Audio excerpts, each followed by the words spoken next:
Olá, meu irmão, olá, minha irmã, paz de Cristo no teu coração. Coisa boa falar contigo, coisa boa rezar contigo, muito bom viver esse momento, celebrar esse momento de oração contigo.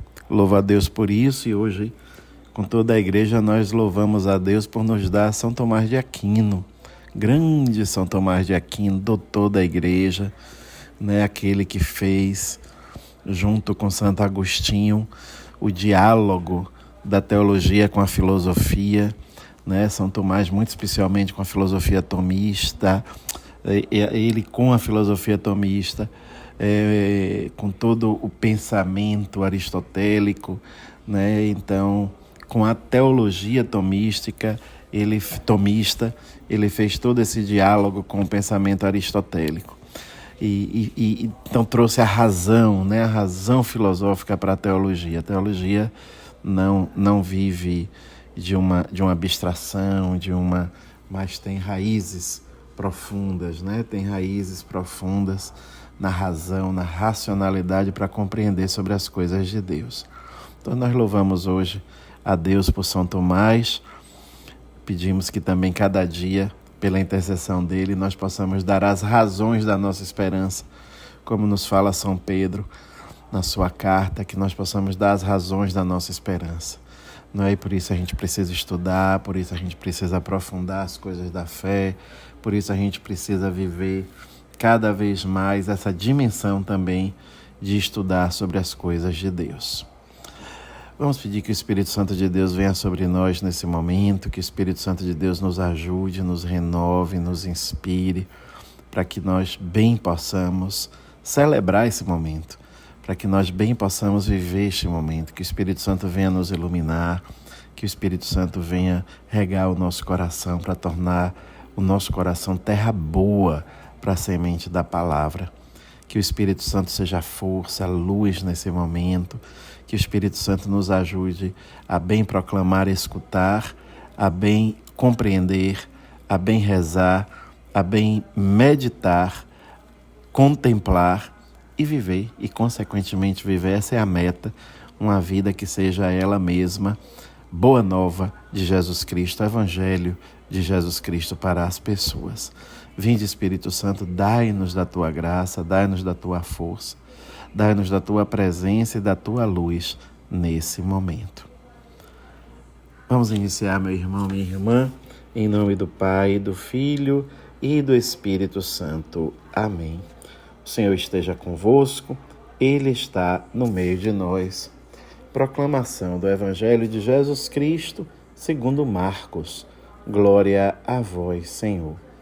O capítulo é o 3º, os versículos de 31 a 35. Naquele tempo chegaram a mãe de Jesus e seus irmãos. Eles ficaram do lado de fora e mandaram chamá-lo. Havia uma multidão sentada ao redor dele.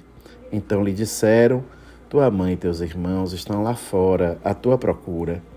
Ele respondeu: quem é minha mãe e quem são meus irmãos?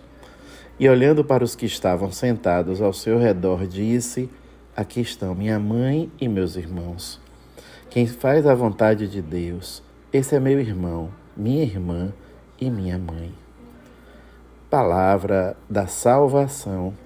Glória a vós, Senhor.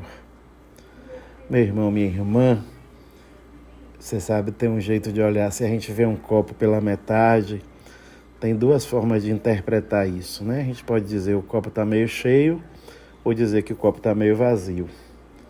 Tem duas formas também de interpretar este evangelho.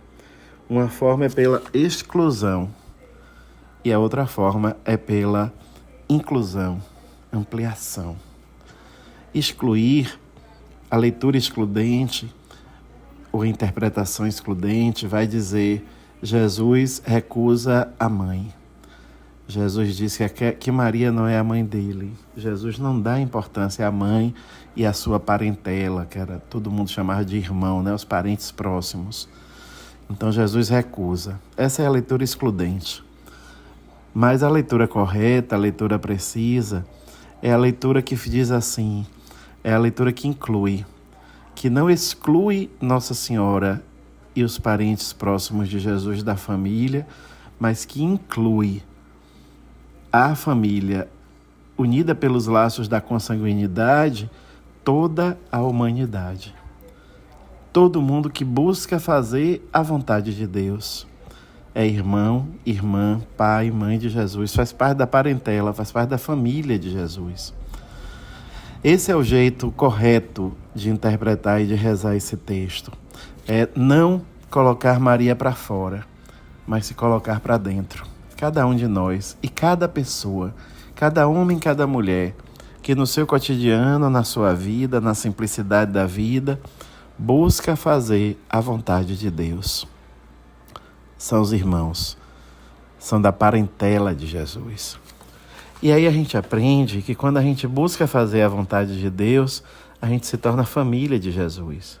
E essa deve ser a meta da nossa vida. Primeiro, incluir todo mundo, não deixar ninguém de fora. Por isso que eu gosto tanto, e já virou até assim uma marca desse nosso momento, eu estou sempre falando, dessa tenda alargada. Essa tenda alargada é aquela que não faz a leitura excludente da realidade, mas ao contrário, inclui na tenda todo mundo. Até os que não estão escutando, até os que não estão participando, mas todo mundo é incluído. Então essa deve ser a busca do cristão, a busca da vida cristã deve ser todo dia se fazer incluir e incluir pessoas na família de Jesus. Olhar com esse olhar de inclusão. Olhar com esse olhar de que somos todos irmãos.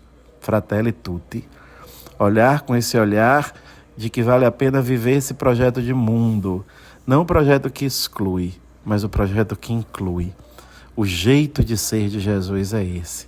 É de alargar a tenda, nunca de construir muros. Que Deus nos faça alargadores de tenda e nunca construtores de muros. Que assim seja. Que Deus te abençoe, meu irmão, minha irmã, em nome do Pai, do Filho e do Espírito Santo. Amém.